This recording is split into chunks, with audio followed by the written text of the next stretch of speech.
Hello student, हम सीख रहे हैं Mauryan age, Chandragupta and emperor Ashok. हमने अब तक एम्परर चंद्रगुप्त के बारे में जाना, हमने चंद्रगुप्त के बारे में मौर्य वंश की जो उन्होंने स्थापना की थी उनके बारे में जाना। मौर्य डायनेस्टी जब शुरू हुई थी 321 बीसी से लेके 297 बीसी तक चंद्रगुप्त मौर्य था, उनके बारे में हमने सीखा। देन उसने क्या क्या काम किया था अपने स्टेट को बढ़ाने के लिए, उसके बारे में हमने सीखा। राइट, हमने कौन कौन से हमारा इंडिया जो है एंशिएंट इंडिया, उनमें कहाँ कहाँ पर मौर्यन एम्पायर था उसके बारे में भी हमने सीखा। राइट, अभी हम आगे सीखेंगे बिंदुसार के बारे में, जो कि था चंद्रगुप्त मौर्य का सन। ओके, वो कब तक हुआ था? 297 बीसी से लेके 273 बीसी तक। After the death of Chandragupta his son Bindusara came to the throne of Magad. He retained the huge kingdom inherited from father Chandragupta and gifted to his son named Ashoka. उसका नाम क्या था? Ashoka. It can be considered as one of the greatest achievement. During the rule of Bindusar, Prince Sushim was appointed governor of Takshashila and Prince Ashoka of Avanti. Shushin failed to control the rebellion of Takshashila during his time, while Ashoka successfully suppressed the rebellion. rebellion क्या होता है? जो state होता है उसमें अगर किसी को राजा का जो रूल है वो पसंद नहीं आए तो वो अंदर अंदर लड़ाई शुरू कर देते हैं। ठीक है, तो इसे बोलते हैं रिबिलियन, बड़वोची से बोलते हैं हिंदी में। ठीक है, तो इस तरह से उन्होंने जो वहाँ पर जो शुरू हुआ था, बंड शुरू हुआ था, उसको उसने वहाँ पर जाके दबा दिया और पूरा जो उसका स्टेट था वो अपने कंट्रोल में उसने ले लिया। किसने? अशोका ने। Bindusara did not conquer any new territory during his reign but maintained friendly relation with Greek kings. He remained on the throne of Magad about 25 years. उसने 25 years तक मगध पे राज्य किया और उसने अपने राज्य की सीमाएं नहीं बढ़ाई, टेरिटरी की सीमाएं नहीं बढ़ाई, बट जो उसके पापा ने उसको गिफ्ट में दिया था उसको ऐसे ही संभाल के रखा। देन बिंदुसार के बाद आता है एम्परर अशोका 273 बीसी से लेके 232 बीसी तक।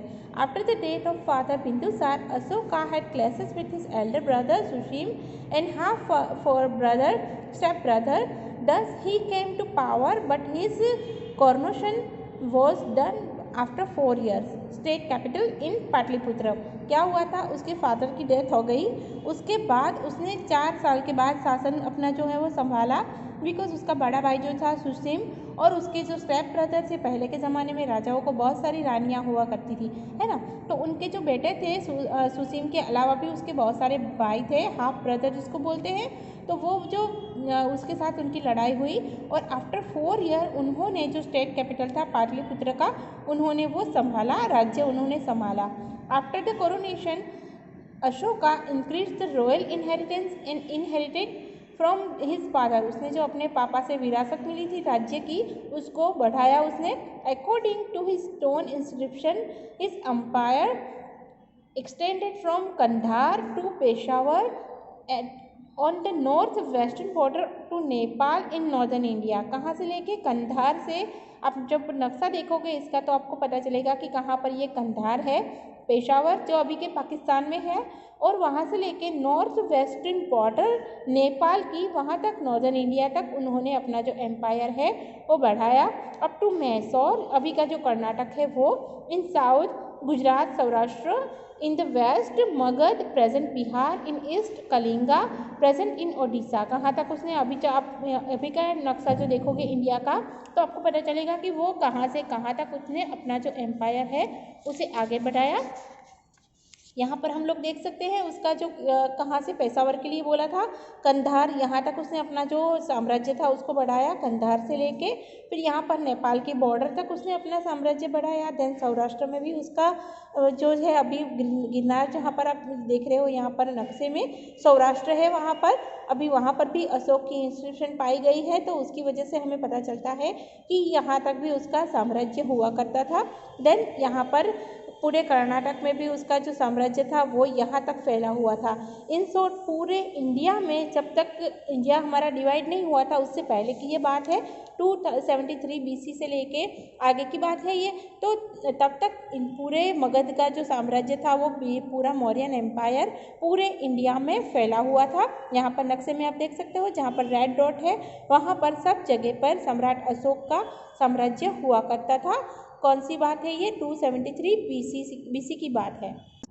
273 BC टू 232 BC तक एम्परर अशोक का साम्राज्य वहाँ पर हुआ करता था। Battle of Kalinga and Ashok reversal heart change, Ashoka का जो हृदय परिवर्तन था वो कब हुआ था उसके बारे में यहाँ पर लिखा गया है। बैटल ऑफ कलिंगा, कलिंग की जो लड़ाई हुई थी उसके बाद सम्राट अशोक का पूरा जो हृदय था वो परिवर्तन हो गया, बिकॉज उसने बहुत सारा खून वगैरह वहाँ पर देखा। लड़ाई होती है तो बहुत सारे लोग मर जाते हैं, है ना। तो उसके बाद उसने देखा कि इतने सारे लोगों को मार के युद्ध करने का, या फिर अगर हम जीते तो भी उसका क्या फ़ायदा। तो फिर उसने जो अपना पूरा जो हार्ट था उसको चेंज कर दिया कि अब से मैं कोई लड़ाई नहीं करूँगा और शांति से अपना जो राज्य है उसे आगे चलाऊँगा। इसके बारे में हम यहाँ पर पढ़ते हैं। Kalinga situated in the neighborhood of Magad was a part of Magad Empire at the time of Nand Kings. जब नंद हुआ था, ये चंद्रगुप्त के पहले की बात है, जब नंद हुआ था तब वहाँ पर उनका साम्राज्य था। But after establishment of Mauryan empire it become independent. Ashoka who wished to make Kalinga a part of Magadh empire again. Ashok ने सोचा कि ये मगध का ही पार्ट है तो उसको फिर से मगध के राज्य में जोड़ देते हैं। Declare war on king Jayant of Kalinga in the 18th year of his coronation. जब उसका राज्य उसने संभाला तब से लेके 8 साल के बाद उसने किंग जयंत जो था उसके ऊपर उसने हमला कर दिया। Ashok was victorious in this war, और हमला करने के बाद अशोक ने वहाँ पर विजय भी प्राप्त की थी। After achieving victory in the war, Ashoka saw gloom and sorrow everywhere in the battlefield, as well as in the city. जब लड़ाई होती है, जैसे मैंने आपको बताया, सब जगह पर लोग मर जाते हैं, किसी का भाई, किसी का हस्बैंड, है ना।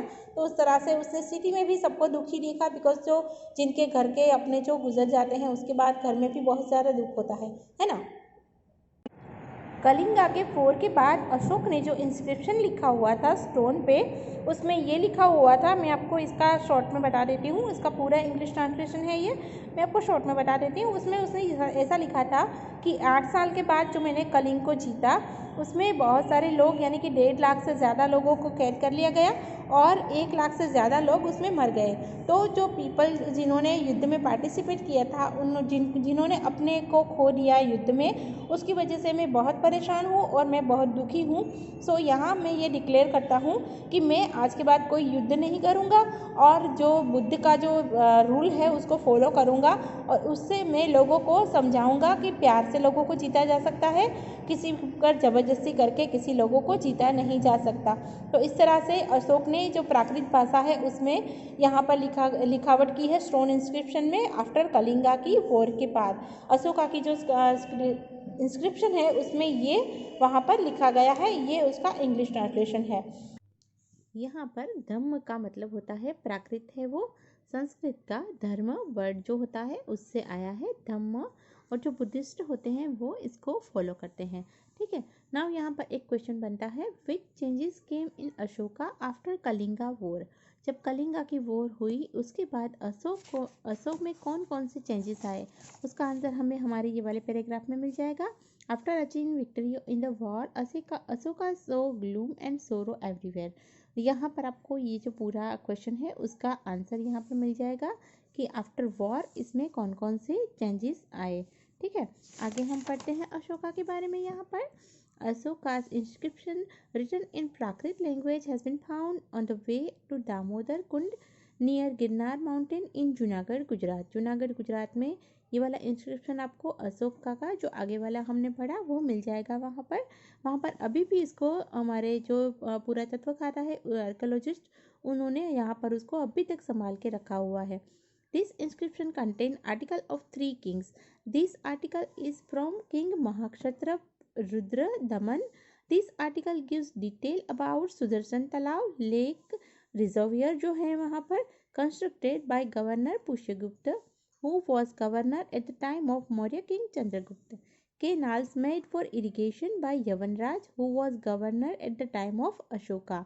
सो यहाँ पर ये जो इंस्क्रिप्शन है जूनागढ़ वाला, उसमें आपको 3 जो रूलर है उसके बारे में, 3 किंग है उसके बारे में आपको पता चलेगा कि उस टाइम पे वहाँ पर कौन कौन से किंग या तो फिर 3 जो किंग थे उसके वहाँ पर हुए थे। ठीक है, जूनागढ़ में, गुजरात में।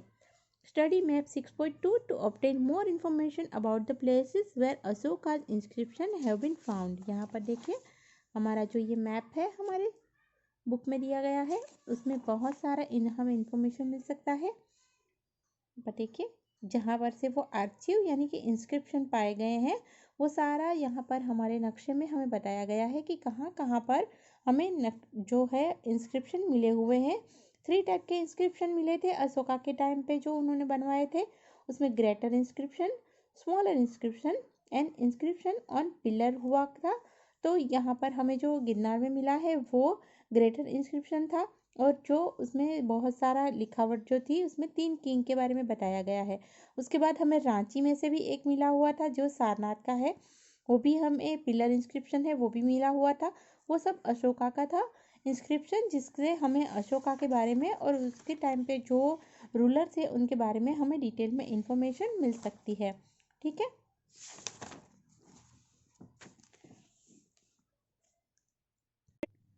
अशोका ने जब बुद्धिस्ट धर्म को अपनाया, उस रिलीजन को फॉलो करना स्टार्ट किया, देन उसने क्या किया, travel to Buddhist pilgrim across the country, he propagated Buddhism during his यात्रा।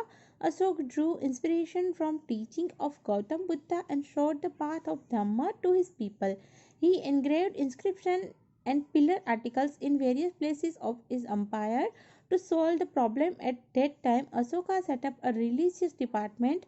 Dhamma Mahapatra, appointed as the head of this department, propagated Buddhism among the people and worked to raise their moral standard. यहाँ पर उन्होंने लोगों का जो moral standard था उसको upgrade करने के लिए एक जो डिपार्टमेंट था, रिलीजियस डिपार्टमेंट, उसकी स्थापना की। और धम्म महापात्र जो थे वो उनके हेड हुआ करते थे उस टाइम पे, और उन्होंने बुद्धिज्म के ज़रिए से पूरे पीपल जो थे वहाँ पर उनका जो मॉरल स्टैंडर्ड था उसको बढ़ाने में उसकी हेल्प की। Ashoka banned hunting in his state to stop animal violence. He emphasized the promotion of the principle of love, compassion, and kindness, non-violence, virtue, etc. Along the Simons, some useful sayings were also engraved in this inscription. जो inscription पाए गए उसमें ये वाली लिखावट भी वहाँ पर हुआ करती थी, वहाँ पर मिली हुई है। Obey your parent, respect your elder, do not kill the animals, spend as little as possible, serve the guru, to be kind to women and servant, to give donation to Brahmins and monk, respect and try to understand the principle of other religions. इस तरह से जो inscription मिले हैं उनमें ये वाला जो है सेंटेंसेस वहाँ पर मिले गए हैं। ये मैसेज जो है पूरे पीपल को उन्होंने फैलाए थे। In year 251 BC, Ashoka convened third Buddhist conference in Mogliputra Tisha in Patliputra. The objective of this conference was establish religious unity for removing religious differences between head race. Ashoka propagated Buddhism in Indian state of Kashmir, Gandhar, Chola, Pandya and Kerala.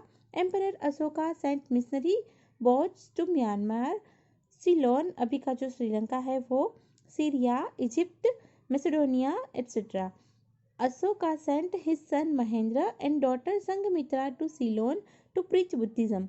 Thus, during his reign, Ashoka granted royalty to Buddhism. In addition to preaching, Ashoka also performed public welfare work. He arranged for treatment of human and animals. He got well dug, planted trees, built roads and built restrooms. Because of his qualities of date, Ashoka is regarded as one of the greatest rulers in the history. Emperor Ashoka died in 232 BC. He ruled for 36 years. Administration of Mauryan era. Chandragupta Maurya established a large empire. It was expanded by Emperor Ashoka. Chandragupta chief minister and sub politician Vishnugupta divided large Mauryan empire for well organized administration. During this time there were three sections of the administration. जब चंद्रगुप्त मौर्य के जो गुरु थे चाणक्य, उन्होंने पूरा जो Mauryan empire था उसका जो एडमिनिस्ट्रेशन था उसको 3 पार्ट में डिवाइड कर दिया था, सेंट्रल, प्रोविंशियल एंड रीजनल। यहाँ पर 3 पार्ट में उसको डिवाइड कर दिया था जिसकी वजह से एडमिनिस्ट्रेशन अच्छे से चल सके। सेंट्रल एडमिनिस्ट्रेशन सिस्टम कैसा था उनका? Emperor was the centre of the administration. He was head of administrative, military and judicial department of the empire. His position was hereditary. Patliputra and areas around it were under direct control of emperor. He managed administration with the help of ministers and higher officials. Chanakya has told about 18 departments, out of which main department and their heads are as follow. उन्होंने 18 part में divide कर दिया था इन सारे जो department थे उनको। उसके मेन जो डिपार्टमेंट थे वो इस तरह से थे। एग्रीकल्चर डिपार्टमेंट जिसके जो हेड थे उसको बोला जाता था शीताध्यक्ष। मिलिट्री डिपार्टमेंट उसके हेड को बोला जाता था सेनानी। जुडिशियल डिपार्टमेंट जिसके हेड को बोला जाता था प्रदेशास्त्री। ट्रेड डिपार्टमेंट जिसको बोला जाता था पानीयाध्यक्ष। ऑफिस रिस्पोरेटरी जो था उसको बोला जाता था क्षेत्रपाल। रेवेन्यू डिपार्टमेंट जो था उसको बोला जाता था मुद्राध्यक्ष। ठीक है, तो इस तरह से जो इनके 6 डिपार्टमेंट थे मेन वो इस तरह से हुआ करते थे। प्रोविंशियल डिपार्टमेंट उसका कैसा था? The huge Mauryan empire were divided into 5 section. Head of the province was the governor. Usually the prince was appointed at this post. Governor's task to province was maintain peace and security, collect revenue, to get orders of the king obeyed, and keeping the emperor constantly aware of the event taking place in the province. Third one था उनका regional department. Regional administration कैसा था उनका? For the sake of administration is any province was divided into district, local stage, taluka. district officer Raju जिसको बोला जाता था worked as the district level, while officer of province was called provincial gop. The smallest unit administration was the village. Its head was called gramani. Gramani used to run administration of the village with the help of elected member of village. इस तरह से इनके जो administration थे वो 3 part में divide कर दिए गए थे और उसको successor of empire Ashoka and fall of Mauryan empire. Regarding empire Ashoka successor we find different information in Brahmin, Jain and Buddhist text. According to the information given in Puran, total 9 to 10 king of Mauryan dynasty ruled for 137 years, taking advantage of the impoverished rule of the last king of Mauryan dynasty, that is Brihadratha. His general Pushyamitra killed him on pretext of watching military drill. Thus, in 185 BC, Pushyamitra Shang established Shang dynasty on the throne of Magad and Mauryan dynasty came to an end. ये उसका जो last king था बृहद्रथ उसको उसके ही जो governor से उसने किल कर दिया था, उसने मार दिया था। इसी तरह से 185 BC में पुष्यमित्र शंख करके जो राजा था वो अपनी मगध की धरा पर आया और उसने मौर्य डायनेस्टी का वहाँ पर एंड कर दिया। तो ये था हमारा चैप्टर। हमने यहाँ पर अशोका के बारे में पढ़ा, चंद्रगुप्त मौर्य के बारे में पढ़ा और मौर्यन डायनेस्टी के बारे में हमने यहाँ पर पढ़ा। चैप्टर नंबर 6 हमारा यहाँ पर एंड होता है।